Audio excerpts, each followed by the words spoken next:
जरांगेंच्या समर्थनार्थ मराठ्यांकडून ठिकठिकाणी आंदोलन करण्यात येते। जोपर्यंत मागण्या पूर्ण होत नाहीत तोवर हे उपोषण असंच सुरू राहणार अशी भूमिका जरांगे यांनी घेतलेली आहे। त्यामुळे त्यांची तब्येत आणखीनच खालावत चाललेली आहे। त्यामुळे मराठीही आता ठिकठिकाणी आक्रमक झाल्याचं पाहायला मिळते। मराठ्यांकडून रास्ता रोको करण्यात येतोय। धाराशिव जिल्ह्यातल्या भूम शहरातील गोलाई चौक इथं देवीची आराधना करत आंदोलन करण्यात आलेलं आहे। त्यांच्याशी बातचीत केलंय आमचे प्रतिनिधी उदय साबळे यांनी, पाहूया।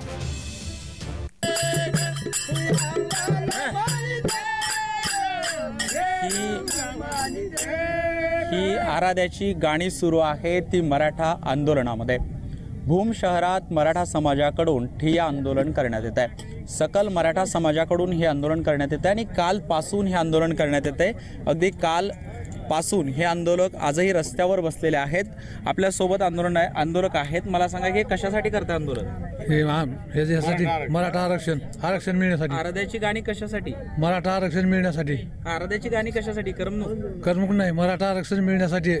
मराठा आरक्षण मिळण्यासाठी मनोरंजनाचं साधन म्हणून या ठिकाणी आंदोलनाच्या दरम्यान अशी आराध्याची गाणी गायली जात आहेत। त्यामध्ये मनोज जरांगे पाटलांवरती देखील गाणी गायली जात आहेत। आपल्यासोबत आंदोलक आहेत। मला सांगा कधीपासून आंदोलन सुरू आहे? सर, काल दुपारी 3:30 वाजल्यापासून हे आंदोलन सुरू आहे आणि या आंदोलनामध्ये आम्ही अगोदर चक्का जाम केलं आणि चक्का जाम नंतर आम्ही रात्री आंदोलन आता कधीपर्यंत चालणार आहे आणि याची दिशा काय असणार आहे? पुढची दिशा ही असणार आहे की जोपर्यंत सगळे सोयऱ्यांचा कायदा मंजूर होत नाही तोपर्यंत आम्ही आंदोलन हे बंद करणार नाही।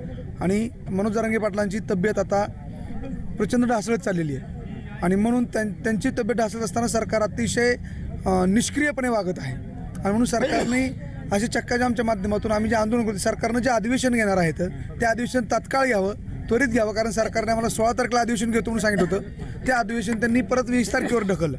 तर ते 20 तारखेला न घेता उद्या आज तात्काळ त्यांनी ते अधिवेशन बोललं पाहिजे आणि त्या अधिवेशनामध्ये जो त्यांनी आम्हाला GR दिला सगळ्या सोयऱ्यांचा, तो GR जो आहे त्या GR वरती त्यांनी शिक्कामोर्तब केलं पाहिजे आणि विधेयक मंजूर करून मराठ्यांना आरक्षण दिलं